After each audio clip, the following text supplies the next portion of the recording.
you know, I don't know because struggling could mean a lot of different things. I I would just say, and I think I kind of alluded to it earlier. I would just say that like it can't be about anything but making yourself happy. So if you're doing it for any other reason, um, or if it's not making you happy, then you need to stop. You need to take a step back, and you could always come back to it.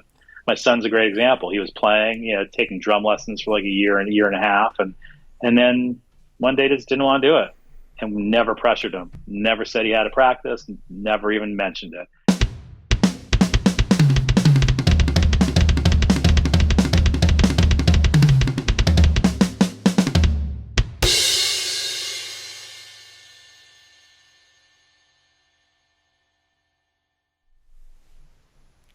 Hey everyone, welcome back to the All Music Matters and That podcast. I am your host Brian, and joining me today, do you pronounce it Eric Feuerstein?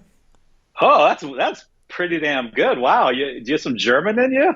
That Oh is yes, not that is not bad. Yeah, it's Feuerstein in the motherland, or here in America, it's just Feuerstein. Well done, though. I commend you. I do, and I've actually spoken with a couple guys from Germany so far, so I'm at least familiarized with the language. Well played, sir. Well played. Good to Uh, meet you. Good to meet you too. For those in wonder, we did have a little technical difficulties trying to get this thing started in the beginning too, so not sure what was going on there, but we got it fixed. We're all ready It to would go. make good B-roll footage Oh yes, bloopers. There we go. We'll call it a for bloopers sure. section. For sure. All right, bud. How you doing, buddy? Thanks for coming on. Good. Yeah, happy to be on. I've done a couple of these. It's always fun. It's always weird meeting someone who I've seen your channel, and it's always cool like meeting people in person that you just see on YouTube. So happy to be here. Yeah, absolutely. Which other podcasts have you been on, or I guess any other talk shows? Oh God, there's been a number of them. It goes back a long time ago. So I think me and Matthew, Drumman 190, have done some stuff. I've done a bunch of them with a bunch of drummers. Last one I was on was maybe Eric from Drum Addict. That was recently. That was maybe in the last couple months. Um, yeah, I feel like there's more in between. But it's always fun. I dig it. So I'm always happy to chat with fellow drummers. Yeah, absolutely too. And it's been pretty much a blessing with me to get to know other people like you too. So uh, Cool. I would say it's kind of ironic too because it wasn't either one of them that recommended you to me. It was actually Rich West, a fellow drummer on the West Coast, who had Uh, told me about you. So that's how I reached out. Yeah, awesome. He and I go way back. He's been in this game probably longer than I have, I think, on YouTube. So he's an awesome dude. Technically a small world after all, as they would say. It's true. Totally true. Yeah. All right. So in order to make our world maybe a little bit smaller, let's Yeah. dive into some questions I have for you. So you ready? I guess so. We'll find out. All right, just scroll right up. All right, so let's start off with an easy one. Tell us a little bit about yourself. How did you get into drumming? Yeah. Wow. It's way longer ago than I'd like to admit. Probably like 4 decades ago. So I've been playing over 40 years. I was a kid. I think my dad took me to go see a guy named Tito Puente, who you may or may not know. He's like the Mambo King. He's like a Latin jazz guy. He's really pretty famous in those circles. And I was a kid. I didn't know anything about it. And when we saw him, I was just blown away.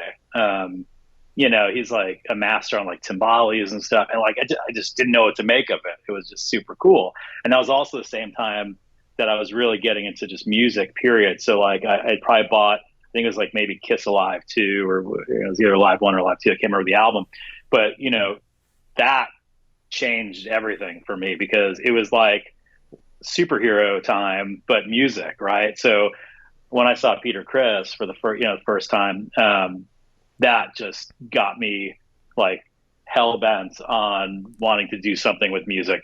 And in retrospect, he may not have been the greatest drummer out of like those that sort of influenced me, but man, he was like the one that made me want to do anything, I think, musical. So I would say like seeing Tito Puente and then getting that Kiss record where he'd open it up and I looked at every picture, I read every liner note, like I knew everything that there was to know that was written on, inside those albums. And I think that's what sort of got me going. I see. Yeah, and Actually, I remember having a similar conversation with Mike Conway, a fellow drummer in our community.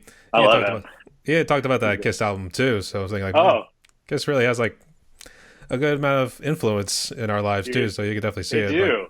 Especially as a kid, right? Because like as a kid, you're usually like into like comic books or cartoons or whatever, and that's kind of like what Kiss is, right? I mean, they're sort of like superheroes, and they just happen to play music. And as a kid, when you're really impressionable, like that just set it off. And then like my mom was like super musical. She escaped from Germany when she was, I think, 8 years old, ran away from home, and then she ended up in America. And so she'd always played like harmonica and like accordion, except it's called a concertina. It's slightly different than an accordion. So like, and weird like German music and stuff. So, but that stuff, like, I think it really just, sort of sunk in. And it just from an early age, I was really into music. I see. Was that more during the Cold War days when? So yeah, no, she was born in 39.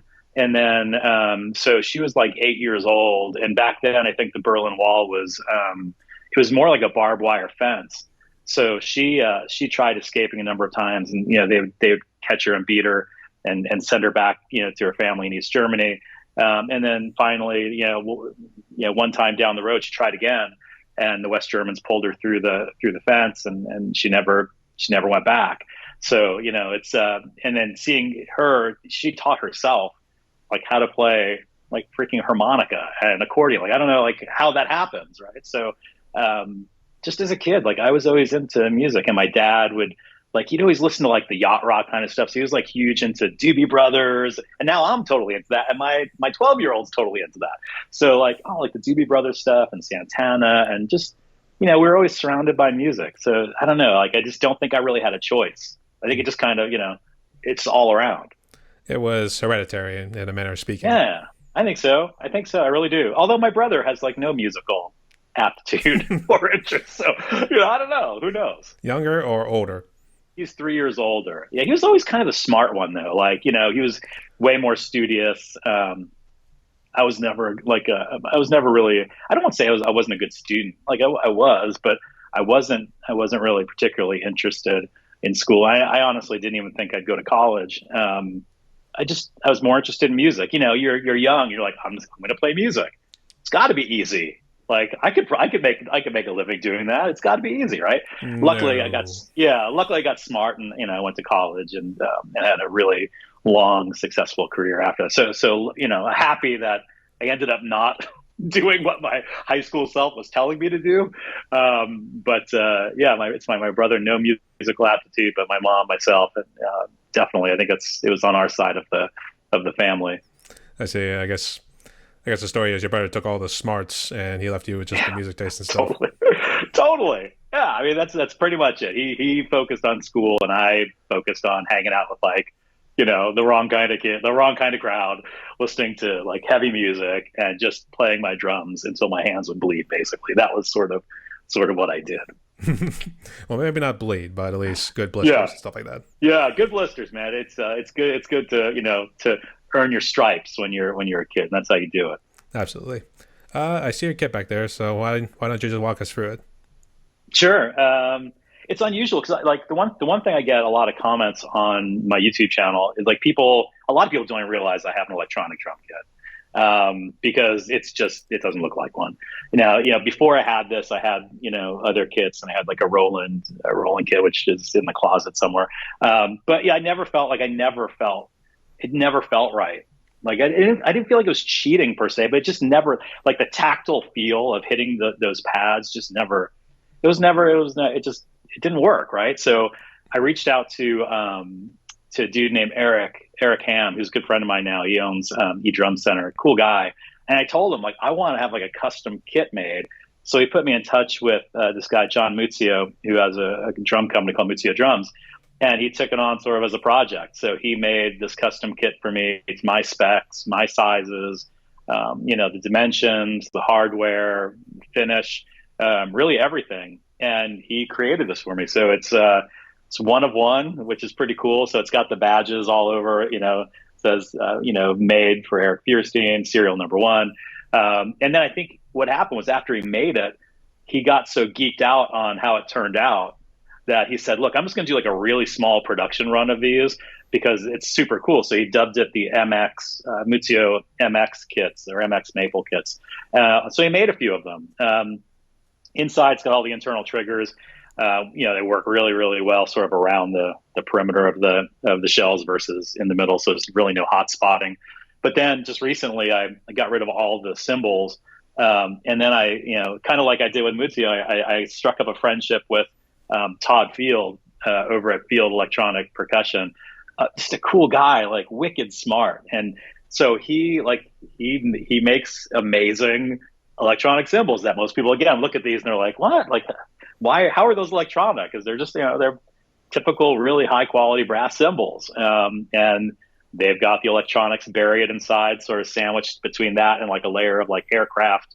I think it's aluminum, aircraft aluminum. The trigger boxes are underneath, so it's all being powered by a Pearl Mimic Pro, which I've had other modules, but man, there is nothing that sounds like the Pearl Mimic, and that's why I think most people who listen to my videos are surprised that it's an electronic kit because it just doesn't look it, doesn't sound it, and I'll tell you, like through my arms and my hands when I'm playing, it doesn't feel it. It is the stick sinks into the head, and it's just freaking fantastic. So that's what I've got, and I don't see myself changing away from something like this anytime soon. I was gonna say, yeah, I'm staring at it and thinking like, man, that's a really nice acoustic set too. And I'm thinking, like, and then you're telling me that's all electric too, so it looks It's legit. crazy. Yeah, you could just not play it as an electric kit, right? I mean, you could, but I honestly, I feel like when I went from acoustic kit to an electric kit, I feel like I graduated to something, right? Because honestly, acoustic kits are fantastic, and people are going to want to lynch me for saying this. Acoustic kits are fantastic, but there is no comparison. I can sit behind this and I can get rid of any overtones I need to get rid of. I can have whatever that thought is in my head translate to what I record. I get what I want from it, and I can get the sounds that I want, and I don't have to be restricted to the tunings of my kit or the shell dimensions of the kit. Like I've got another kit right here. It's a little Ludwig kit I have for my kit. But I'm pointing at this because it's the same thing. Like, it's whatever tunings it is, that's what it is, unless you change it. Whatever shell sizes they are, that's what it is. Whatever the bearing edges and the material is, that's what it is. But with this, I can get anything I want. So it's been like super, super liberating, like in, untold ways. I couldn't see going away from it. I just don't know that I would.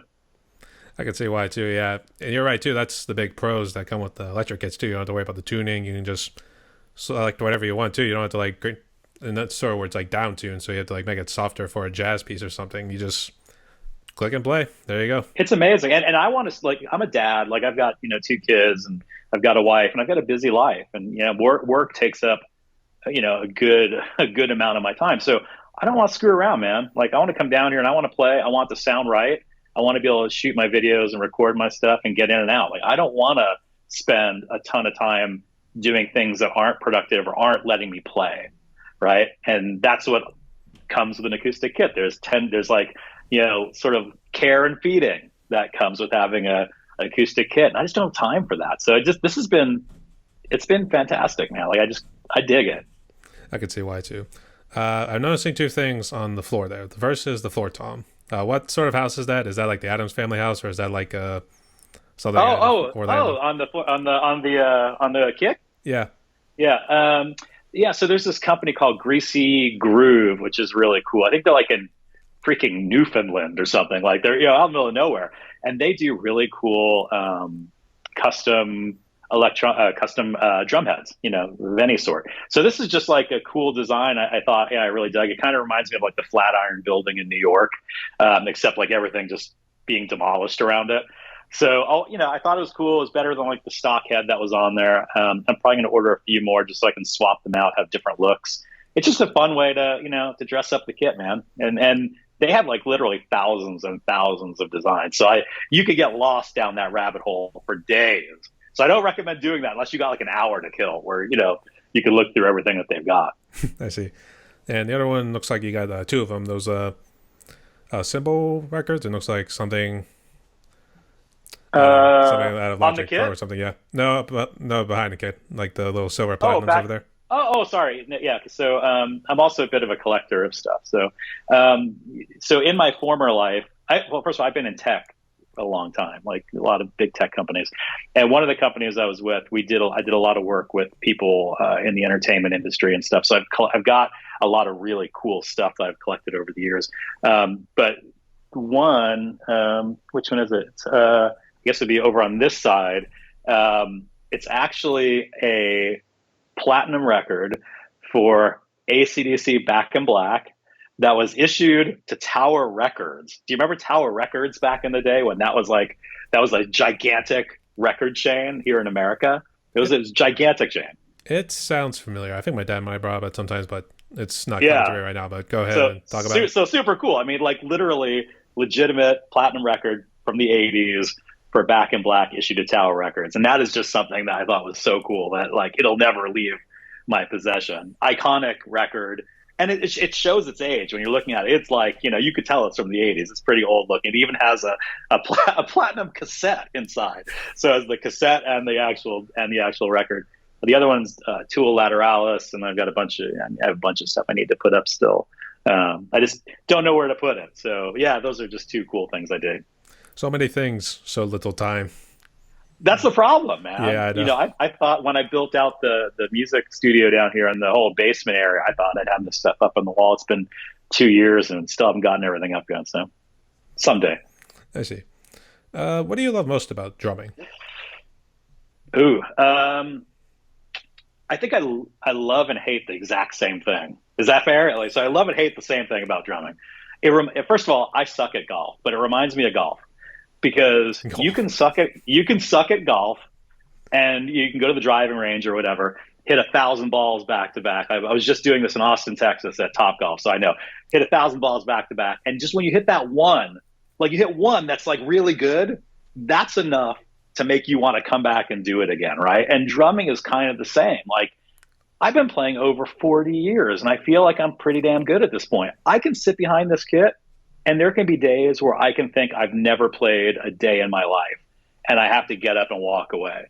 So, that's what I love and hate about it. I love that you can sit back there and create, but it can drive you crazy too, right? Because you can sometimes just have to walk away and then come back and hopefully your mojo comes back. So I think the love hate thing is that. And then the other thing is I just like that. I feel like if you're a musician of any sort that, you can play anything. I think it's just something that 90% of the population can't do. And I think that's kind of cool. Like that you've, persevered and practiced and done all the things you've had to do for countless years or months or decades or whatever. And you can do something that a lot of people look at and they're like, that's crazy. I can't imagine being able to do that. Even though to you, it's like you don't think about it. You just kind of sit down and do it, right? I think that's kind of cool. So I dig that too. Just do it, as the Nike slogan goes. Totally. Yeah. Just you gotta just get in and jump in and do it, man. And you can't jump back out too soon because then it never happens. So I think it's funny you use golf as an analogy for defining drums too, because I don't think many of us would even think about something like that, to be honest. have you ever walked away from your kit frustrated? I would say maybe a couple times, but I just got back on it after losing my stick. It's more of when maybe I'm drumming and I lose my stick, and maybe I'll just bash my cymbal in frustration because I was feeling it, and then you ruined it. I don't like getting For me, ruined. it's not even that I necessarily have done. Well, I do plenty of things wrong behind there where I have to just walk away. But for me, it's even like I'll sit down, I'll have something in my head, and I'll try to translate it through my four limbs, and for some reason, like I can't make it happen. Like it's not happening, and I just got to walk away. And so it's frustrating, but it makes me want to come back. So I think that's what I dig. It's sort of that love hate thing. I can see why too, but most people always compare it to like some sort of therapy, because it was like, Yeah. if you had like maybe one of those stressful days or something with like your actual job, you just then come Yeah. down and it takes away the pain, so to speak. So It really does. Plus, I think it is a really cool challenge to take like music that you love, or sometimes I'll take music that I literally don't even know. Like I'll just go onto Apple Music or Spotify or something and just let it pick some random thing, totally not even in a genre that I even dig, and just seeing if you can like lock into it and and just make something of it. I think it's kind of cool, man. It's like if you were a painter, painting a painting. I'm not a painter, right? That's this is sort of what I do. Yeah, I guess it also allows you, if you want to get into that kind of music, then you're able to experiment with it then. Totally. I mean, I play Like all that. sorts of weird stuff. I mean, it's funny. If you look at my channel, I would venture to say that most of the stuff that I record, most people have probably never heard of half the bands. I get it all the time. Like, I'm not out there putting out like like whatever the latest pop song is because I don't care. I just don't care about any of it. Like, I want to play songs that have like some sort of that click with me for some reason. I think they have a cool groove. I think it's a cool band or something that maybe I can bring forward that a lot of people have never heard before. Like this week, I put one out that was called RPWL. It's like a prog band from Germany that most people have no clue who that is. And up until a year ago, I had no clue who they were, right? But, I think that's what I dig is just being able to lock in with something that maybe you know or don't even know and seeing if you can make something of it. I would say I was kind of the same way, but some of the bands I play with like have some sort of presence. They're pretty like well known in like specific genres. But I totally get it Yeah. too because there's probably other like drum covers out there with people who've got the thousands or even millions of views. They've already done those songs that are like the real big numbers and everything. So it's almost like, what's really the point then? Yeah, and it's funny because like a couple years ago when I first started my channel, I didn't know what the hell I was doing, and I still don't know what I'm doing. But back then, I thought like if you want to get views, that you have to play whatever like the popular song is that everyone's playing. And I may have done that once or twice, like where I played like a Bruno Mars song or something. And granted, it was fun to play, but I didn't do it because I wanted to play the song. I did it selfishly because I thought maybe I can get a bunch of views and try to kick off the channel a bit. But then over time, I stopped that, man. I play the stuff that I really dig, the bands I got turned on to that I think are really cool. Because ultimately, if it's a song that you don't completely like believe, in playing, like it shows. I watch so many drum videos where I'll get 10 seconds in and I'll be like, this dude is like just phoning it in. Like, because you could tell it's not a song he's into, probably one he or she has never played. They're doing it because it's like a popular song and they just don't jive with it. So I'll play weird random crap that no one cares about because I feel like I jive with it. And that's just, that's it. Like, that's my formula. I don't Yeah, even know if it works. I don't even know if that formula works. But that's my formula. I say give or take. It depends on like the song and maybe how well known it is, stuff like that too. So I Yeah. guess I guess speaking of your channel, when did you start it, and I guess what do you want to achieve with it? I think I started like 3 years ago or something, but honestly, I didn't really start it. Like 3 years ago, I wasn't even recording videos 3 years ago. I didn't know how to. So what I was doing is I was playing my drum tracks, to drumless songs, and I was recording them, and then I put them out on YouTube with like just imagery or whatever, like no video because I didn't know. I was too dumb. I didn't understand how you sync up the video and the audio, and so my first probably 30 videos were like that. And when I go back and listen to them, like the playing sounds pretty good, but I realize now no one would ever watch that because there's like no video.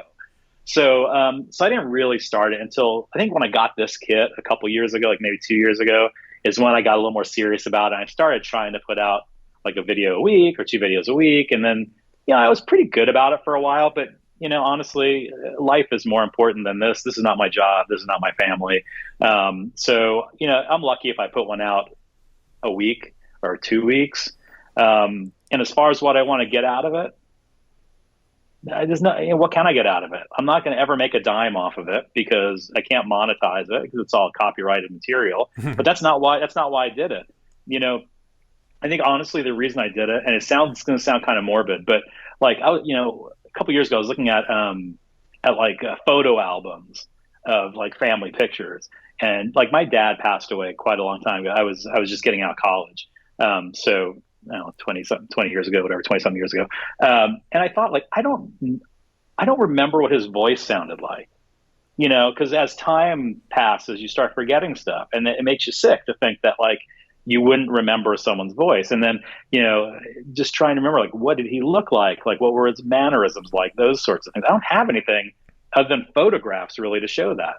So like, I thought the more I could video of me doing what I love, which is playing, and just have it out there that at some point in the future, my kids might have something to reference. Like if they just, they want to remember what dad was like or what he was into. I know it sounds morbid and like, I don't want to go down that hole, but I just want like a historical documentation for my kids at some point that this is what your dad dug. And they're in some of the videos too. My son even started a channel where he has like 4 or 5 drum covers that he's done. So I thought it would be cool just to have something that, you know, when when I'm on another planet somewhere, wherever we go after this world, that they would have something from their dad.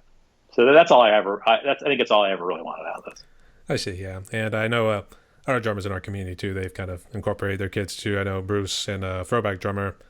Oh yeah, There's, I would say maybe there was more like short. It probably wasn't like whole drum covers like what you're doing, but yeah. I know they've.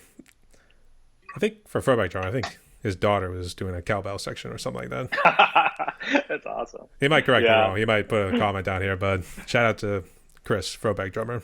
I love his channel, by the way. Yeah, Yeah, he's a real cool dude too. So, and it's okay to also get a little morbid because everyone here seems like have some sort of story that kind of goes around. yeah. It seems to be the big inspiration too. Would you say that was your big inspiration when you started the channel? Yeah, I mean, I needed, so I took a bit of a break from drums just because business, like, you know, just business stuff, and then I knew I needed to get back to it because it was a big part of like who I believe I am, like music and playing, like that. It's a big piece of, you know, what makes me who I am.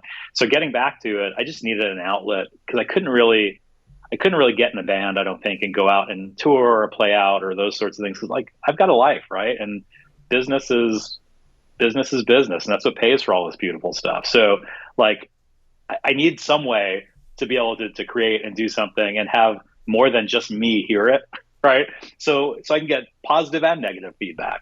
So I think that was really like, you know, also a big part of the reason why I was doing it. I just had to have some sort of a avenue to create stuff and have it be just more than me and my kids and my wife and the dog hearing it and saying, "Oh, Dad, you're great." Because guess what? Not everything I do is great. I like the positive and the negative feedbacks. I like getting like the unfiltered feedback from people I don't really know.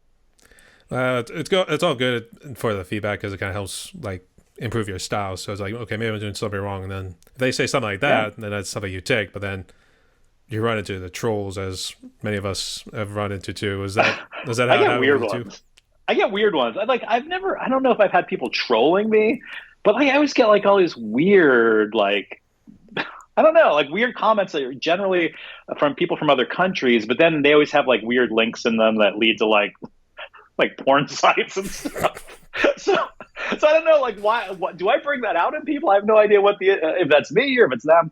But I do get people who will say stuff like, "Oh, you know, you played this song, you should have played this way," and you know, I try to be nice about it, and I don't want to like get antagonistic. But guess what? I don't give a shit because I'm playing this, and I clearly say that I'm not a tribute act for any of these, you know, songs I'm covering.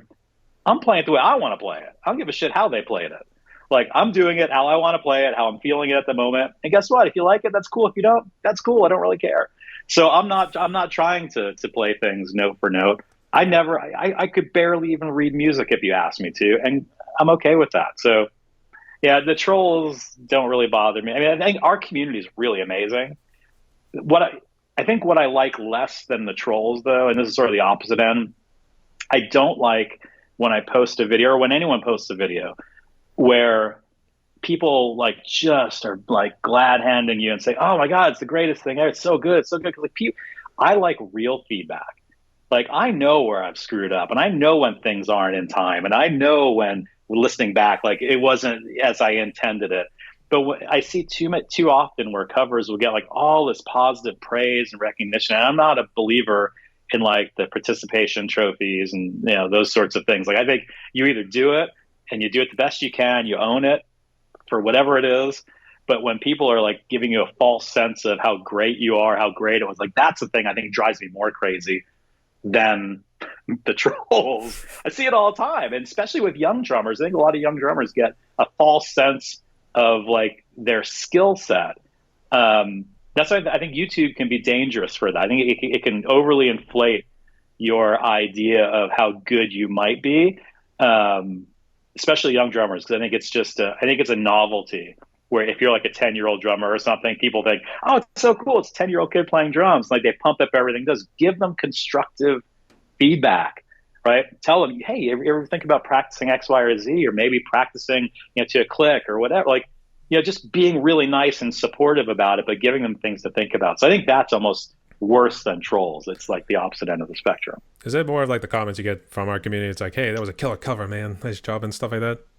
Yeah, I get it all the time, but then like I'm thinking I could count five different places, like in this last cover, where what you hear is not what I intended, and and some of the fills are like, and you probably know it's being a drummer. Some of the fills you're trying to pull off something, spectacular, whatever, and you're like, oh my god, I hope I can just end the fill where I need to come back into the groove. Like you're thinking, if this happens, it's like surviving a car crash, right? So so I know there's plenty of mistakes, but when people say, "Oh, that was so smooth," I'm like, "Well, I appreciate it, but I don't know. I don't really think so."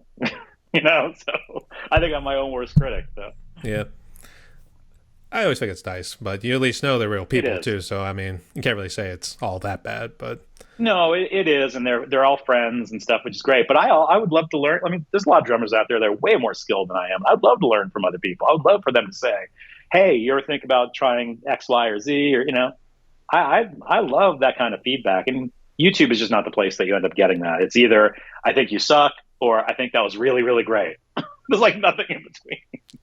very rarely. And then like I think it's like once they get to know you a little bit more, like kind of like this, then I'll be like, oh, I'll give this guy a little constructive criticism. Then Yeah, just try know this I could take it. So if you ever have constructive criticism, fire away because I love it. instead of just saying like you suck, you are a sack of shit. That's what we say Well, too. I'll take that too because that's fun. Because I love look, I am not afraid to mix it up with anyone, so that's a lot of fun. Drop the gloves. Let's get down and dirty, as we would There we say. go. All right. That's right. Before I forget, what kind of sticks do you use whenever you're playing? Uh, it depends. I mean, so I've got usually they're like Vic Firth 7, I think 7As, 7A. I think it's what I've got. Just and they're always nylon tip. I mean, just because like the kind of mesh heads I have, I don't want to tear through them super quickly. And with nylon tip sticks, man, I mean, you could literally almost never break a stick on a kit like this. Although the rims are all obviously metal, so you could, but it won't tear any heads very easily if you have nylon tip. Sometimes I use Vader as well. I've got some head Joey Jordison sticks as well. That I use sometimes, like if my hands start getting where getting sore, or like I feel like I just need something a little heavier where I don't have to grip it as tight. Sometimes I'll switch to like the head sticks I've got. I don't use them a lot, but you'll see them in some videos. They're black, and so they're easy to spot. I see. Yeah. It's funny people mention the Joey Jordison sticks too, and rest in peace to him too. I know Yeah, Kieran Wallace was one. Wasn't sure if it was Joey Clark or something, but I know Kieran was one of them too. He had the Jordison sticks too, and I guess he plays with them every now and again. Would you say Joey was one of your influences? you know, I respected him as a drummer for sure, but he was not one of my influences. No, I think for me it would be guys like Neil from Rush. I mean, Neil Peart was probably my all-time most biggest influence on me for sure. And then I would say another one who I got to meet in person when I was a kid. I was playing part of a jazz like a jazz band, and he happened to be in town and caught our gig, and I met him and I was blown away. A guy named Louis Belson, who I mean, the dude invented double bass drumming. Like Neil Peart would look up to a guy like Louis Belson as like a master, right? So I'd say Louis, Neil, hard rock wise, I would say like Tommy Aldridge. He's been around the block a million times, and the dude is just as good today. He's probably 70 than he ever was, even when he was younger. And I would say also another guy that never comes up for people, I think, but he's definitely an inspiration on me is Nico from Maiden, from Iron Maiden. So Nick McBrain. I think the guy is just fantastic drummer. And when he plays that galloping trademark sound, man, it's him, it's Maiden, and it is just like the horses galloping down the path. That's what it sounds like. And the dude basically, owns that genre. I think those are four that really, to me, I always like sort of, come back to.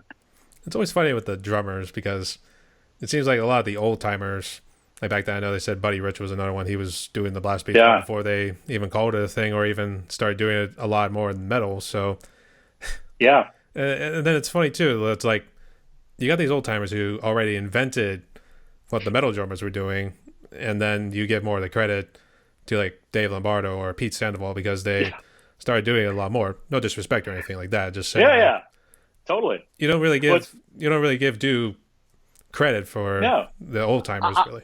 I agree. But then if you ever go like to YouTube and, for instance, look up like any of Louis Bellson's old solos where he's playing like I think it's like a Remo double bass kit before double kicks were even a thing, and he's got two sticks in each hand, you'll be like, what the hell is this guy doing? Like, this is like he's the guy who started any of that, right? So, yeah, I mean, it all comes from somewhere. But like, there's a lot of modern metal drummers I dig and hard rock drummers too. But a lot of them will go back to some of those same influences, I think, especially like Neil and Louis Bellson and Buddy Rich and Krupa and all those guys. I think a lot of them go back there. And there's people like Dave Weckl who I love. Annika she's a fantastic drummer. I mean, there's just so many there's so many great modern drummers now like that are just one is better than the next. It's really hard to have a list of favorites anymore. But I would say those four, like the four that I always, are cognizant that man, they did it for me. That's a it's not more like how it's saying can you play and then try to mesh it all together in a nice song and everything. But there are some I guess who a bit more modern but maybe incorporate other genres into their play style so it differentiates their styles from everybody else. So Totally. Like another dude, I would think of like look at Carter Beauford from Dave Matthews. Like I'm not even a big Dave Matthews Band fan, but my God, this guy's just back there blowing bubble gum, blowing bubbles, playing like he doesn't give a shit about anything, and it's like it's easy, and like the guy is playing incredibly difficult parts, and he just makes it look like he's not even thinking about it. Like that just blows my mind. So, and there's so many guys like that. Danny Carey from Tool. It's like, it the makes you list goes rethink. on. Yeah, am I even a drummer? When I start thinking about these guys, like, am I even a drummer? I don't even know. So, yeah, it's a long list. It's an existential kind of question now for the drumming community. So now it's like, can I even Totally. match up to guys like Danny Carey or anything like that afterwards? So Yeah, yeah. And do I want to? I mean, Danny Carey is Danny Carey, right? I mean, he's the man. He's got a sound. absolutely too. So I guess let's see. Let's see where we're at in terms of the questions. Do you use like any other social media stuff to kind of promote your channel or anything like that? Not really. I mean, I'm on some of the Facebook drum groups.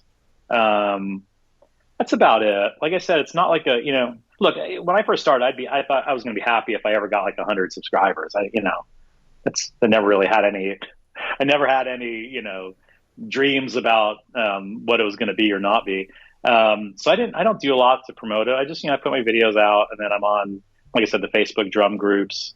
I post them on my personal Facebook page, sometimes on my Instagram page, but I don't, yeah, I don't do as much as like a lot of the other YouTube drummers or musicians do that are really actively promoting themselves because I think my intentions are just different. Like it's like I'm not trying to, like I said, monetize anything. I just want to have like I said, a historical document that I was here, I was on this earth, I did something, this is what I was doing, and that's Eric was for here. what it's That's worth. pretty much what you want to That's put it. etch it into the wall there.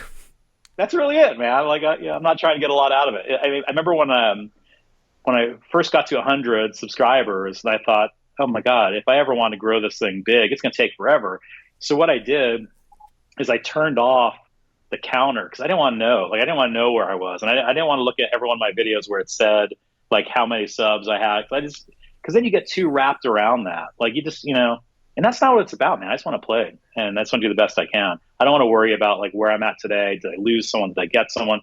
And then once I got to like I don't know, like 1,000 or something, I think I turned it back on because I was like, holy shit, I can't even believe that 1,000 people care to even watch any of this stupidity that I'm doing. Like, so, and then I turned it back on again, but I just try not to look at it because it doesn't matter. Like at the end of the day, none of it matters. At least know he's being brutally honest when he knows he's criticizing himself and say that, hey, my playing is not the greatest. But you at least know he's being humble too. So, I mean, that does Yeah, not come well, cheap these days. I agree. I agree. So yeah, no big plans for the channel, and I don't really do a lot to promote it. Maybe it would be better if I actually did something to promote it. I have no idea. I guess, what do you use? I guess walk us through the process of when you want to do a drum cover. Is it like when you listen to a song and it's like, I want to do that one, and then we'll just go from it from there? Yeah. So I try not to get in over my skis. Like, is that a phrase? I think it is, right? So, and what I mean by that's another place I think a lot of these covers go bad, and I'll just bail if I'm watching a cover and I get a sense that someone's in over their depth. Like I play to my strengths. Like, and I'll hear something that I like, and I think I can either replicate or do something cooler or better or something more interesting to me. That's why a lot of these songs are just weird, obscure bands that people may not be into, but I've been into at one point in my life. Like, I mean, I remember once I did a cover of Depeche Mode, except it was a Depeche Mode cover done by the band Quicksand, who's a very heavy sort of post hardcore band. So like I look for weird stuff like that. So really, just has to appeal to me, has to be in my element. Doesn't have to be a specific genre. It just have to feel like I can get in and add something to it and not sound like a fool. And that I can, make a decent recording and have something that someone might want to watch 30 seconds of or a minute of, right? Yeah. So there's not a lot of thought. Usually, I walk once or twice a day. I take long walks, as I have a break from my meetings and stuff. And I always have my, my Apple Watch playing music. And a lot of times it'll just be streaming random stuff. So something will pop up that I loved like 15 years ago. I'll be like, shit, I forgot about that. I love that song. Like, right, put it on the list. I'm going to cover that. Yeah, no, I was the same way too. And then that's when I was first starting off, but I wanted to do songs that I really like. So obviously, if you see most of my stuff, it's mostly the heavy and death metal kind of groups too. But yeah, dude, I've seen some of it. I'm like, wow, man, I don't know that. Like, and I'm a metal guy through and through.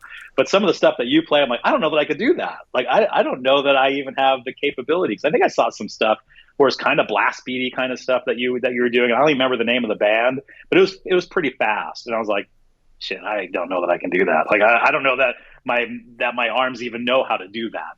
I think it was three, but they were all part of the same group. It was Napalm Death. But maybe it was, yeah.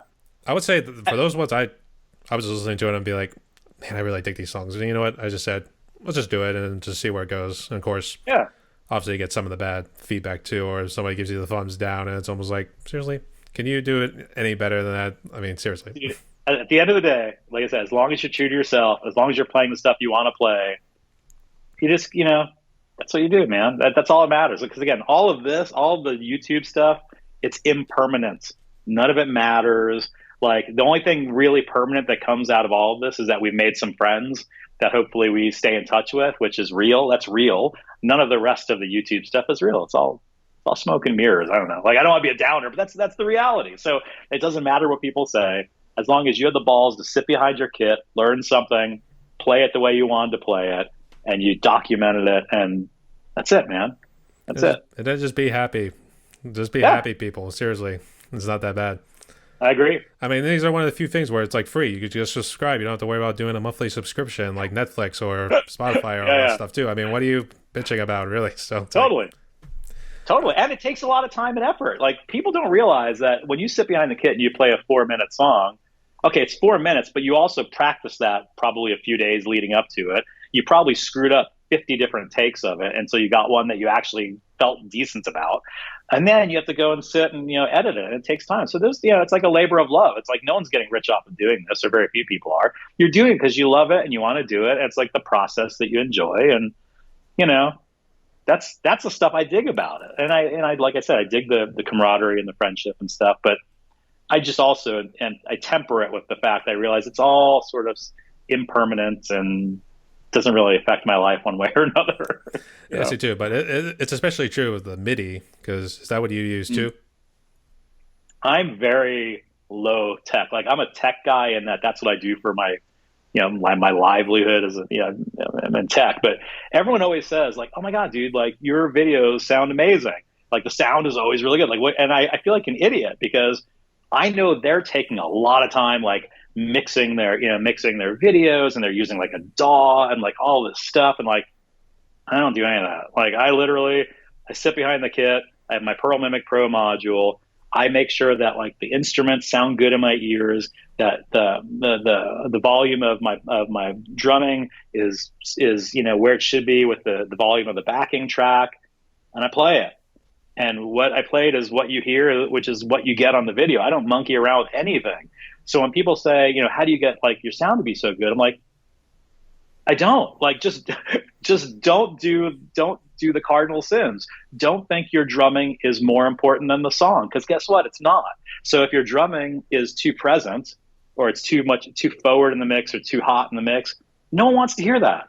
So like I pull it back. So like my cymbals are really washy sounding. I pull the kit back so it sits into the mix of the song, because like it's off-putting if the drums are out of balance with the music. So that's the only feedback I give people is, look, I don't do anything with my sound. Just make sure you're not louder in the mix than you need to be. Make sure your cymbals aren't too aggressive sounding. Pull them back. Like, so I don't have any other equipment, dude. I don't like, literally, it's brainless what I'm doing, basically. Well, I guess you plug it into that little module, and then is that plugged into your computer, and then you just move the video and audio all together?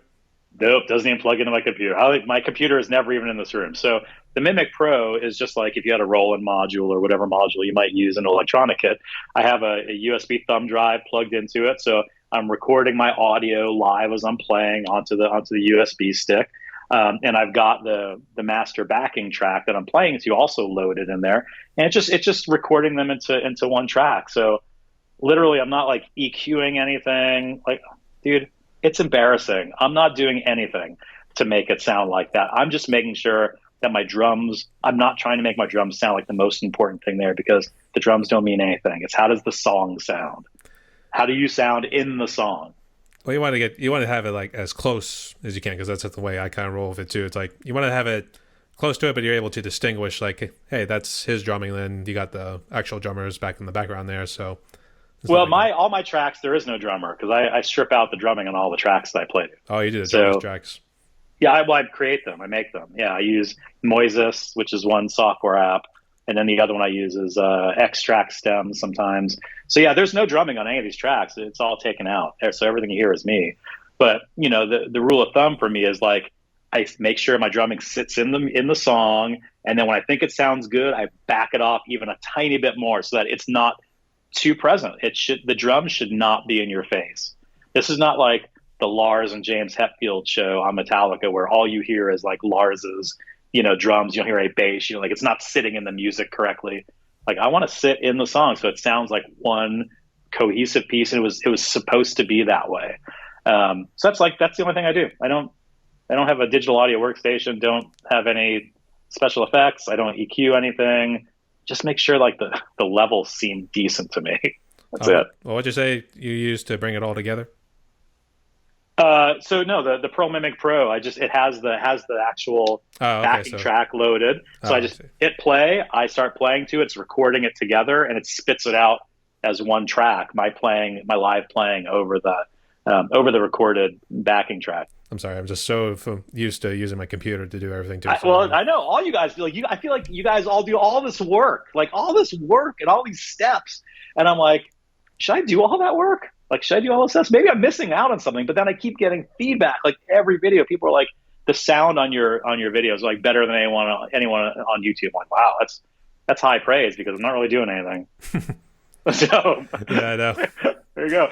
You guys are all doing way more than I am. Maybe it's too much. I don't know. I guess. I mean, I don't get humanity. Humanity is a complicated beast, apparently. It's complicated. Absolutely. Okay. Let's see where we're at. I was just thinking of something too, and I know I was with a couple questions. Look, I'm an open book, man. I'll no, talk just about trying to anything. think of a good question too. So I guess, do you sometimes jump back and forth do you like maybe do pop rock one month, then jump to like hard rock maybe next month, or do you just jump back and forth, whichever one? It could be in the same day, dude. Like I remember once I did I think it was that Quicksand song actually, which is a heavy song. Oh no, sorry, it was Failure. Failure did a cover of Depeche Mode, and Quicksand did a cover of the Smiths, who were a great alternative band from the 80s. I was doing a Failure song, and then like right afterwards, I did like Huey Lewis, like Huey Lewis, like where'd that come from? It just seemed like I had a cool groove, and I'm like, I remember being a kid, and he was like really, really big, and I was never into it because I was a metalhead stoner, so I wasn't really into that. but I think I sat down and played it, and just so no, there's like it could just sort of jump around. Like I'll just have something that I come across or I listen to. I'm like, oh my god, I want to do a cover of that. I don't care if anyone listens to it or if 4,000 people listen to it. Like I'm gonna listen to it. That's all I care about. Metalhead stoner. Well, dude, I uh, mean, call a spade a spade. That's kind of what my my youth may have been. But so yeah, no, I'll play. Just whatever pops into my mind. It could be pop, and pop is really fun. Like I actually sat down and played. My 5-year-old daughter is like into what's that freaking movie? She watched it 1,000 times. Encanto. So Encanto. mm. That's like a kid, right? And there's like some song in there that I've heard a million times now. Like I think it's like the Bruno song or whatever. So just for kicks, like I loaded it up and I started playing to it. And I'm like, oh my God, that was so much fun to play to. So if I can play to like a kid's Disney, like Bruno Encanto track and then follow it up with Pantera, like I think I'm okay. Like I feel like I've got a good balance of, of what I'm into. It goes back to that criticism thing where, because I know this happened to a friend of mine named Mike. He was jumping around between different genres because he did gore one day and then he Oh my God. jumps to like this popish kind of band or whatever we want to call it. And Yeah. like somebody comments on it, so I'm like, I don't understand your channel. I mean, you're jumping from different genres like this and that. Yeah. Well, it shouldn't matter though, because honestly, like I'm not a metal channel. Like I'm a drumming channel. So, and what appeals to someone in Indonesia may not be the same thing that appeals to someone in Southern California. So, like you and me and everyone, we've got subscribers from all over the world and all different ages, and it's all different things. So, if someone wants just a metal only channel or a pop only channel, I'm not your guy. Guess what? I don't care. Yeah, So whatever. Like I said, whether I have two people watching or 4,000, like I just don't really care. I just, you just do your thing, man, and be happy. If yeah, someone digs it, that's a bonus. yeah, absolutely too. And it just gets kind of funny too. And it's like I've been stuck kind of doing like the metal stuff and everything too. So obviously I see that in most of my videos. It's not like I would like jump out and doing stuff like that because I know I was talking with a friend about it too. It's just that there's too much to count really, and it's like all sorts of stuff I want to try to play, and then I Well, feel it like I'm comes kind of back to stuck who here. are I don't you know. doing it for? Are you doing it for you, or are you doing it for the people that are listening? For me, I'm doing it for me. But if a YouTube channel is doing it for the audience, then maybe that's different. Maybe you want to only deliver like what that audience is looking for from you. So I don't think there's a right answer, right, or a wrong answer. It's just they're different answers. I would say it's a little bit of both, really, because it sounds like I really want to try to play, then I just want to see like, here's what I did. What do you guys think? And then Yeah, hopefully it's mostly nice reactions, which I'm sure now since joining this community, it's going to be like 9 times out of 10. That's probably the good majority you're going to get. So they'll at least keep most of the trolls away. So we don't have to worry yeah. about that. I do look forward to mixing it up again at some point soon, though. Like I like a good troll once in a while. So hopefully someone will troll me soon. I need some more negative attention like that so I can put them in their place.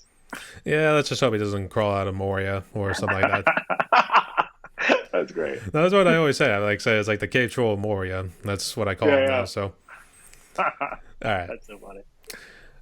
Okay. So we reach this part of the podcast where now I give my interviewees a little bit of freedom to ask me anything, or if there's anything you'd like to get off your chest. Fire away, Eric. Yeah. I would love to know, like, because I know I think I've seen you play acoustic and electronic kits. Is that right? I've actually never played acoustic. It's always So been. you have an electronic kit. But what do you have? I couldn't tell like what it was when I was watching the channel. What are you working with? The very first one I had very back in the day, and I really wish I could remember it, but it was more the standard ones. It wasn't like the hi-hat wasn't connected or anything. It was just like you press down on the pedal, and then it Yeah. simulates the hi-hat when you try to do a splash, or the kick pedal when you do the bass drum. But the one I currently have now is a Roland TD25K, Okay. and that's pretty much what I've been rolling with ever since. And some changes here and there, but really, I really like it. I mean, I would like to upgrade at some point, so maybe I can have experiment with a couple cymbals. That way I can maybe have a little bit more fun, maybe experiment with like other bands that maybe utilize a lot more cymbals and stuff like that. I know I don't really care with like adding anything beyond like 4 toms or anything like that. So Yeah. I thought keeping it maybe 4 toms, but I can at least expand the cymbals so it could be like China's various crashes or splash cymbals, like the real A small. little splash symbol on a E kit. I can see why too, because it's like you just hit it too, it's like It's like something like that. So It's funny when you change the mapping though, and like you change this little splash symbol to be like a gong or like a 20-inch crash because your brain doesn't process it correctly. Like you hit it and it just you hear this loud washy crash. But yeah, no, that's super cool. And the other thing I was curious about from you, because like to me, I mean, you came on my radar not all that long ago. I mean, probably in the last, 3-4 months maybe. Like, is this something you've been doing a long time, and maybe you weren't on my radar? I don't know. Like somehow I didn't get connected into your channel, but I've dug everything I see, and you do some really cool song choices and some really heavy duty stuff. I'm just curious, like, when did this start for you? Like, is this new, or have I just been missing this for a long it's time?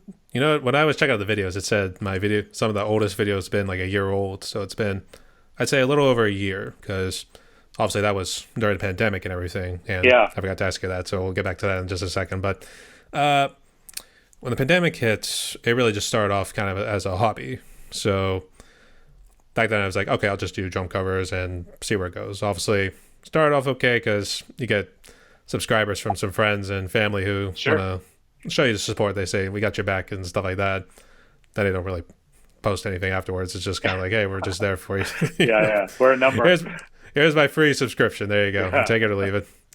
But anyway, I think as it kept going on, I jumped around a little bit. So I think I was doing vlogs, reviews, and stuff like that. Yeah, And it got a little tricky. And obviously, we're doing work, and then later, subsequently, taking a second job.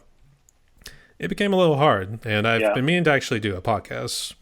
And I wanted to do something like this, but instead talking with drummers who were a bit higher up, so to speak, because I know that's what a drum man does. He interviews some drummers who've got like maybe a nice presence, or they're part of like some sort of group that's kind of up and coming, or some band Gotcha. that's been around for a while. So I thought about something like that, but then I stumbled upon Drummer's Key. I've Oh heard him, yeah, yeah. I like him. the one under the covers. Yeah, he had interviewed Chris, aka Throwback Drummer, and I saw that too, and it was like the light bulb went off in my head there. So I was like, maybe we could try something like that. And Yeah.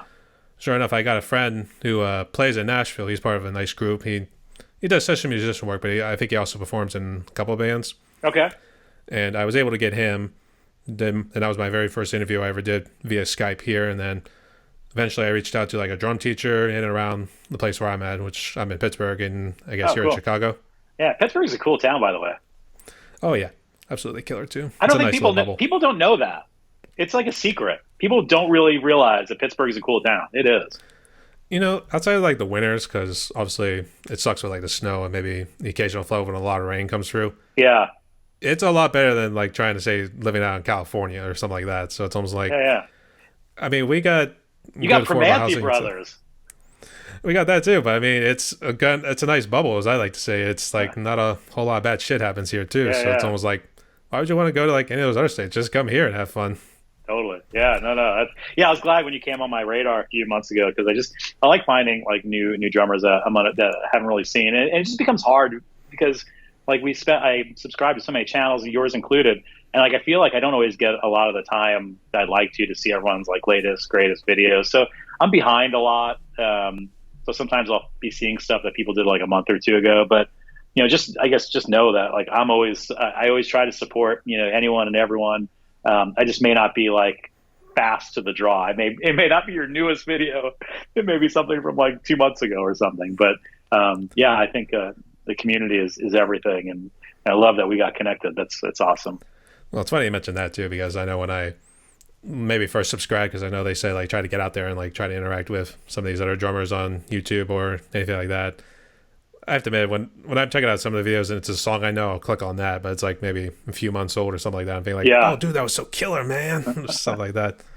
you're like, yeah, I did that like last summer. It's like, oh yeah, it's a video I did last summer. I forgot I did that one. I get that a lot too, where people will comment on something I did like literally a year ago. I'm like, I don't even really remember doing that video, but then I must have. So And it's like you watch it again, you're thinking like, I yeah, played that song? Or it's like, that's me drumming? Or something like yeah, that. It's and like then you sometimes they're criticize your self-esteem. totally, yeah. Sometimes they're cringy, kind of to me, but sometimes I'm like, holy crap! Like I can't believe I pulled that off. Like because I don't know that I could do that one again. Like I don't know that I could actually play that song again. I would say maybe for like some of the blast beats, maybe I could do it again. I think I feel a little bit more confident now doing the 1 foot blast beats now, or 1 foots as That's I like to call amazing. it. And, That's amazing. it also came from it too. I also blame Keith Moon in a certain way because the song "I Could See for Miles." I was trying to remember the song. I Yeah. could see for miles. Like that one's crazy with the foot pedal too, because I know just listening Yeah. to it, it's like mainly just hitting like the right here, and there's like every fill in between. It's like the kicks maybe keeping the time. It's like 1, 2, 3, 4, stuff like that, and it's Well, like I if you end could. up covering that, I will troll you if you do not take the kit at the end, kick it over, and light it on fire like Moon would do. So like you have to go the whole way. Otherwise, don't do that one. I mean, I could probably just inject myself with elephant tranquilizer too, if You that's can do something. that too. I mean, there's two different ways you can go with it. I mean, just got to be authentic, man. That's it. I don't know if there's really any way I could fit a firecracker in them. I guess I would have to peel the skin off the head and just throw it in there and be like, fire in the hole, Yeah, and then yeah. just dive. I love Mooney, man. He's a hell of a drummer. I know, and it took him too soon too. I really wish he had stuck around a lot longer. Totally. Speaking of which, I actually saw the Who when they came to Pittsburgh back Oh, in. I want to say it was 2019. I always say it's that, but it was definitely pre-pandemic. But it was Ringo's kid playing drums, I guess, probably when you saw him, right? Zach I Starkey. I honestly have no idea because we weren't. I wasn't really paying attention. I was mainly looking at Roger Daltrey and Pete Yeah, Townsend and seeing how old they are. They're not obviously doing the same with "Won't Get Fooled Again" or anything like yeah. that. So, but it was good they played like those songs. I kind of wish they maybe had done the harder rock version with "Won't Get Fooled Again." I'm not asking for Daltrey to try to do his screams like he used to, but Yeah. he also appeared on CSI, so that was Really? uh, Wow. yeah, he did. He actually played one of the antagonists, and the name kind of escapes me right now, but it was, I think he actually showed up a couple times maybe, but regardless, it was so awesome too, because I remember my parents saying like, hey, that's Roger Daltrey. I'm thinking like, Amazing. seriously? That's incredible. I've never had the chance to see them, but now it's far and few between those opportunities. So we'll see. Yeah. And I actually did miss the question, but I guess it was more about COVID. Oh, I guess, how did COVID affect you personally, and I guess in around your neck of the woods? yeah. Well, I would guess here it's just like it was anywhere. You'd walk into a grocery store and it's like you're in Eastern Europe, during World War II, and there's like no food on the shelves. Like that was sort of, hard to even get your head around, right? When you're in the land of plenty, like it's just hard even to understand that. We've been like, so my wife is a healthcare worker, and so the hospital that she was at the time, got the first two COVID patients in America that were known of, at least. It was a husband and wife that I think had just flown in from China.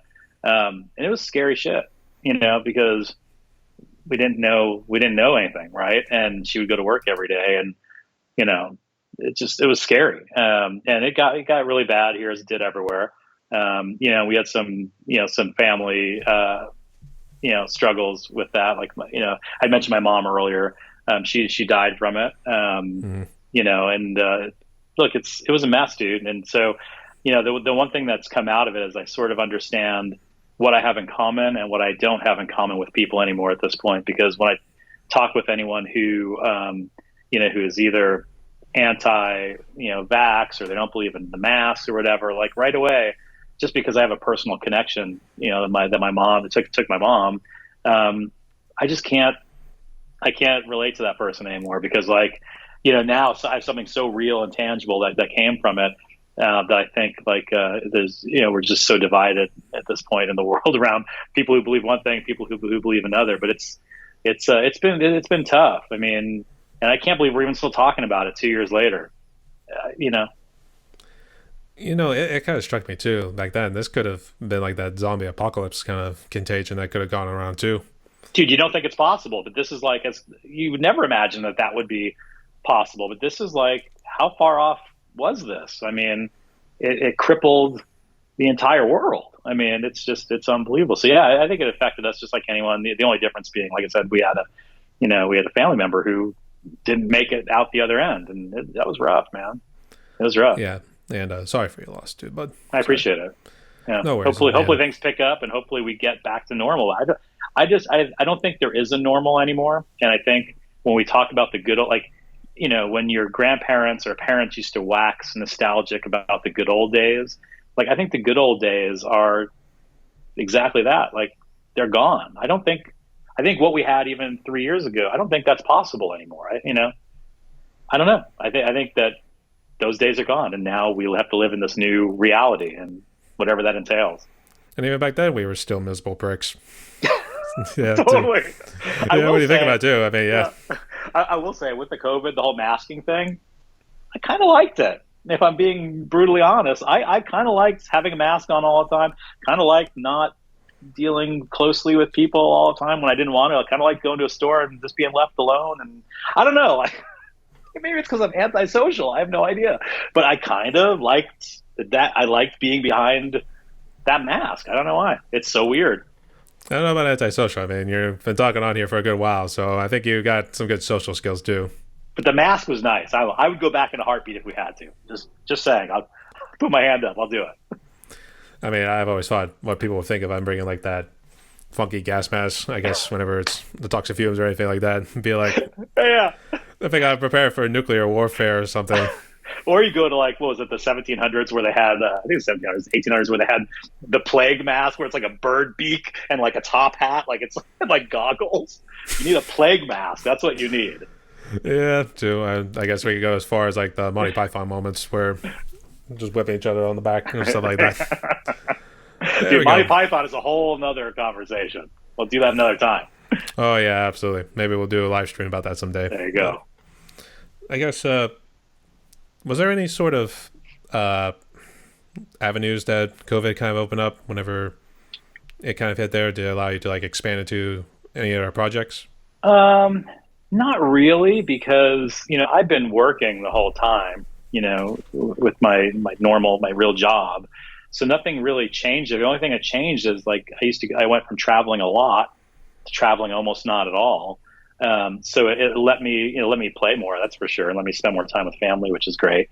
So I definitely think I was more productive on like the channel during that time because I just had more ability and more time to record stuff and to practice. But since that's not my vocation, like that's not what pays for this place. Yeah, It's always like ancillary to my real job. So no, not a lot really changed. I just feel like I had more time. That was it. I see. That's the thing I've always kind of noticed too with a lot of the interviews I've done so far. It's been like, hey, it allowed me to like expand. I was able to actually start my YouTube channel. I know I was among one of them too, where I was like, hey, I was able to actually try this out, and I've at least gotten to this point here. So I'm happy for myself, but obviously for everyone Yeah. else who was obviously affected, it's awfully tragic, and I'm sorry it had to happen. So I know Hopefully with it other doesn't. drummers, Again, hopefully we learn from this somehow. I don't know. I tend to seriously doubt that. Yeah, I'm pessimistic. I'm not very bullish on that either. So yeah. Only time will tell, and then Yep, we'll see what happens.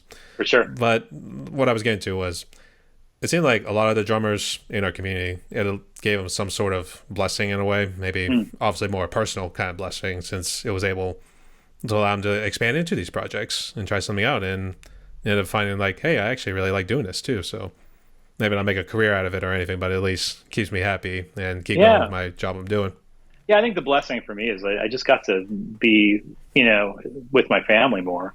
I mean, it has nothing to do with my drumming or the YouTube channel. I mean, my kids were home from school forever, it felt like, which at some point you're ready to jump out the window because you're ready for them to go back to school, right? So it's a blessing and a curse. You're like, I love being close to them. That close for that long? I don't know.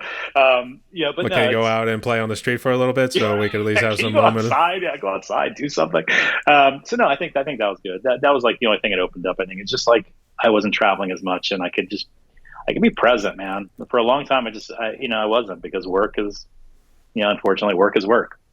Yeah. Have you actually been working from home since like March of 2020? I've been working from so I've been working from home or remotely for years and years, because every tech company I've ever been part of, tech has always been a remote first endeavor, I think, for most big tech companies, at least. So like this is normal for me. I've been doing, remote for 20 years, even when we have offices, around the world. So this is nothing new for me. So yeah, it didn't change anything the way I work. I just wasn't going anywhere as much. I, wasn't having on-site meetings. I wasn't going, to events and those sorts of things. So you're already used to it. I see. Yeah. Oh yeah. Like no change. It's like just another day in the office, basically. Yep. I get up about 8 o'clock. It just takes me a minute to get my coffee and everything, and there I am at my desk. Put my pants on, roll on downstairs. That's it. Yes.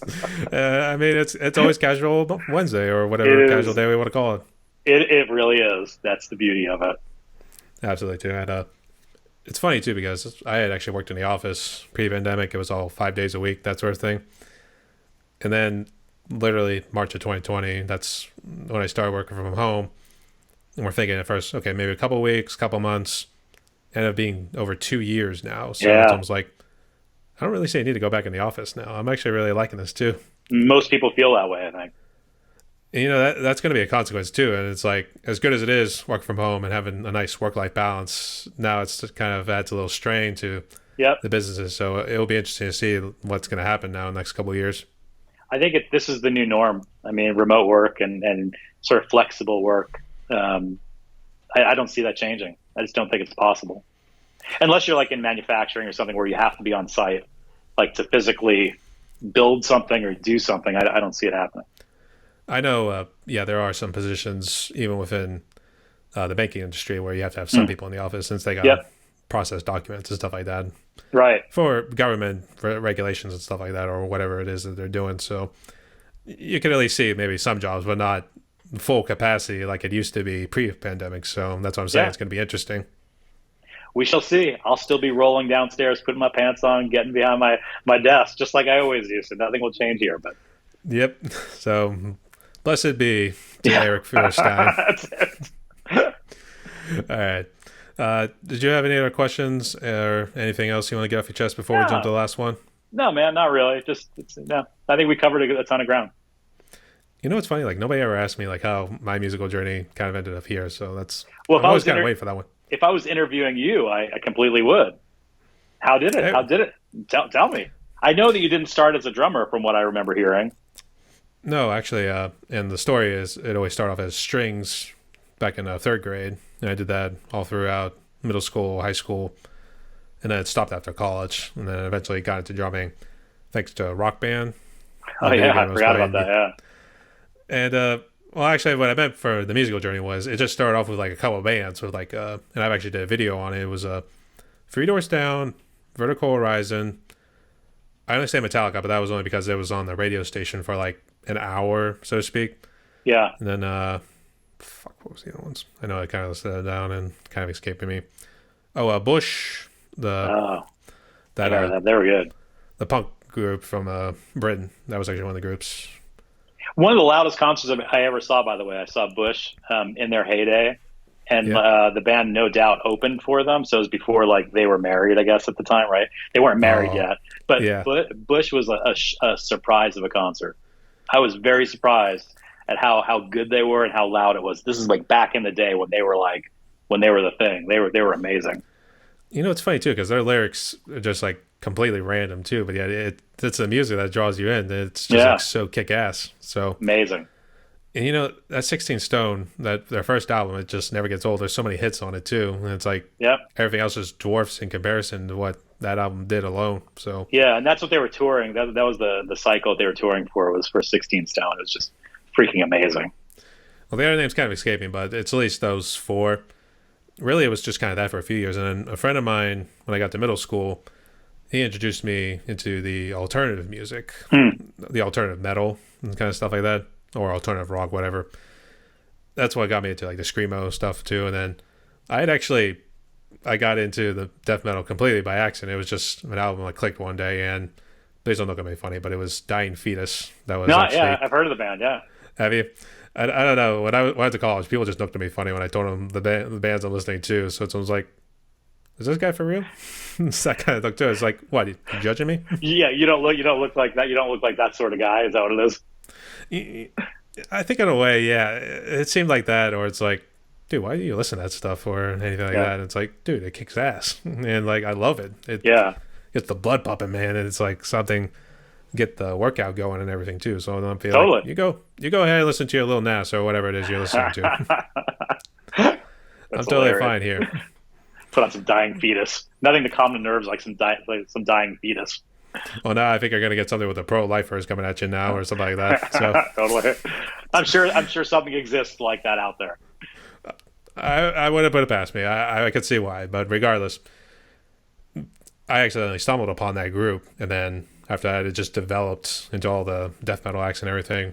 Yeah. It took me a little while because I didn't really dig the lyrics or anything because some groups kind of got that dark anti-Christian kind of stuff too, and I was Yeah. like, I don't know about that. Am I going to be burned in hell for listening to this stuff or something like that? So, but then I realized like they're just going to say whatever they want. I give up at this Yeah. point. So let's just say I don't have to agree with your views, but I like your music. You do good guitar work and everything has a nice blend to it. So Yeah. good on you. Good It's on like you. I tend to gravitate to the dark stuff. I mean, I think it's just like all imagery, right? And it's like the words and the lyrics and the imagery, and it just goes with the music. And I've always gravitated towards that. I mean, I don't know why. It's like kind of like a horror movie or something, right? It's a culmination of all of those things. Well, I've always said it was, well, I said this yesterday on my interview with a guy who's in Michigan. His name was Adam Carl. He plays in one of the death metal groups, Portal of Pazuzu. Hmm. And I told him the kind of music that he's into and some of the other death metal acts I listen to, I consider it like a dark art sort of thing. Yeah. So Yeah, the yeah. words and everything, it conjures something in your mind and you at least picture it and stuff like that. So when it does that, the music's doing something right. So It's got to cause a reaction, man. That's it. yeah, absolutely. So I didn't mean to throw that out there, but I thought I wanted to get something new out there because I know most of the questions I've been getting from interviewees has been always like, your musical journey in terms of like, how did you get into drumming? What kind of drum set you use and stuff like that. So I thought change it up a little bit. So No, it's good. It's good to learn a little bit more about where your background, and like I said, you're new on my radar the last couple of months. But I think I did see where you talked about playing strings and getting into drums, which is interesting when you hear someone getting into drums later. I think that's kind of cool. well, I know that's what happened with like a couple other guys. The names kind of escape me now, but I think you might know who I'm referencing. But Okay. it happened with them, and then they just picked up the drums one day because I guess it was either calling out to them or they were trying to do something and they just stared at the drum kit, and then what do you know, you just get onto it. I think David Pena. I think David Pena. Oh yeah. I think he told me he was trying out guitar for this one group he was trying in his neck of the woods, Okay. and I guess when he was playing guitar, the drum set was like maybe across from him. I could be getting it mixed up, but I think that was the story with That's story with funny. him. It could have been somebody else, but That's amazing. regardless. That's awesome. Yeah, I like Yeah, David. yeah, no. Actually, I posted his interview last week. Were you able to watch it? I did. I think I was on the live stream. I was on for at some period of time during the live stream. Yeah, or during the premiere. Premiere. Yeah. I do the premiere because I like the way that it brings up the little, I guess, thing on your phone that says like, "Hey, this thing's premiering Yeah. in 30 minutes, so just get over there and go see it." So Yeah. He's a it's good not guy. live. I would definitely want to support anything he does. He's a good guy. He's like a very positive, like a very positive presence. He's just a good dude. And this is funny too because we talked about it on the WhatsApp, and it looks like he ran into something with like a troll. I guess somebody who goes by the name Nick Thomas or something. They call him Brick Thomas on the WhatsApp Yeah. or something like that. And Uh, what's weird is this Thomas guy. He starts off being nice and everything. He gives you a nice comment and everything, and then I guess at some point I don't know, he started saying some things to David, and then it kind of fell off the rails from there. So you could probably I guess don't what know. happened. Like I know a guy by that name that's a drummer, and I've never had any. I've never seen anything like that. So I don't know. Maybe it's a different guy. I have no idea. I don't know, but regardless, Who knows? yeah, we'll just leave it out there, and we'll just leave it as one of those unsolved mysteries of our lives. There you go. All right. So sorry to get off track there, but I guess did All you have good, anything else? No. It's just it was great catching up with you, man. Like I said, I love getting to know people that I only know from YouTube world, man. It's always cool to to have a real conversation with someone. Oh, absolutely too. But we got one more question for you, so Sure. gotta jump into it. This one I've always liked to ask my interviewees because I always like to know what their message is out there for musicians who are struggling. And I know it gets a little cliche at times because it's almost like don't give up, that sort of thing. But I guess what's your message that you can give to musicians out there? you know, I don't know, because struggling could mean a lot of different things. I I would just say, and I think I kind of alluded to it earlier. I would just say that like it can't be about anything but making yourself happy. So if you're doing it for any other reason, um, or if it's not making you happy, then you need to stop. You need to take a step back, and you could always come back to it. My son's a great example. He was playing, taking drum lessons for like a year and a half, and then one day just didn't want to do it, and we never pressured him. Never said he had to practice. Never even mentioned it. And then all of a sudden, 6 months later, he just wanted to start playing it because he saw what I was doing, and he wanted to start doing it. And so you just gotta do it. Do it for you. Do it for you. And if it makes you happy, keep doing it. Don't worry about what other people say. Don't worry about views. Don't worry about subscribers. Like I said, it's all fake. It all doesn't matter. It's not going to make your life better. It's going to give you an artificial sense of either value or lack of value, and none of it's real. So I would say just, as long as you keep a straight head on, you do something because you enjoy it. It could be playing football. It could be playing the drums. It could be cooking. It could be walking your dog. I don't care what it is. Just do it. And when it stops making you happy, take a break. You can always come back. And if you don't come back, then that's okay. So there should be no pressure. It should be just about being creative and having an outlet. Just having an outlet, period. Right? That's it. Yep. At least if you like drift away from whatever it is that you're doing, in this case, like doing drums, just make sure it doesn't just sit around collecting dust. So maybe sell that baby and get some money out of it too. So maybe just do something like that. That's it, man. It's a 6-month rule. If you haven't touched something in 6 months in your house, you should sell it. That's a consequence of mine too, because I'm sure there's a lot of things that's way beyond 6 months old, and it's like been sitting up in the attic for a good while too. So totally. I admit I'm guilty of that. Same, man. But that would be my my advice is just do it for the right reasons, man. No one else. It doesn't matter what people think. It's just what do you think? Yep. Spoken like a true prodigy. Or a no bullshit kind of guy. Maybe that's what it is. Yep, there you go. Just a normal guy who's at least just giving his 2 cents, that sort of thing. So but then again, speaking like a true prodigy. There we go. There you go. Okay. Perfect. I'll take it. All right. So, we've been talking for a good while, almost an hour and a half right now. So, okay. I guess any last words or any shout outs you want to give before we wrap up? No, there's just too many people to shout out to. So, that would be too long of a list, but everyone knows who they are. I mean, like I said, it's a small community, even though it's a lot of people. And I'm just thankful for the fact that anyone would, even, like I said, even care to see anything that I do, whether it's one person or it's 4,000. Like I said, it doesn't really matter. But I'm just thankful, and it's been great to make friends through all of this. And I think that's the one real thing that came from any of this is that, we've got friends that we didn't have before, and many like David don't even speak English as a first language. Like it's amazing to think that this has happened and we connected with all these different people. So, no, just thanks to everyone, and I'll keep doing my thing. If you dig it, that's cool, and if not, tell me. I won't care. I won't care. Yeah, I won't care if you say you don't dig it. I won't care, but it's cool. Yeah, too. But I really just wanted to kill it. Like, it's a small world after all, that sort of thing. That's it, man. That's it. Yeah. Thank you for having me on, man. I really appreciate it. No worries, Eric. All right, everyone. Today, my guest was Eric Feuerstein, hailing from Chicago. That's it. This was a damn good conversation, buddy. And I wish we could talk a little bit more, but maybe someday we can either do a collaboration get on a live stream and just talk maybe about Monty Python. I haven't really done a lot of collabs. I think I've maybe done one that Lutz from Germany took one of my videos and he sort of did a collaboration too. I've never really done it, but I'd be open to. I just don't really do it. But we could always talk about it. I could try to keep up with one of your Dying Fetus songs, make myself look like an idiot who can't do those fast blast beats. Well, I don't know about that. I think that might be a little out of my comfort zone. So I might eye something up. We'll have to see. Either way, happy to collaborate in one way, shape, or form with you, man. I appreciate it. All right. Thank you so much, Eric. All right. Take care. No worries. Stay safe. Stay tuned, y'all. Take care, everyone.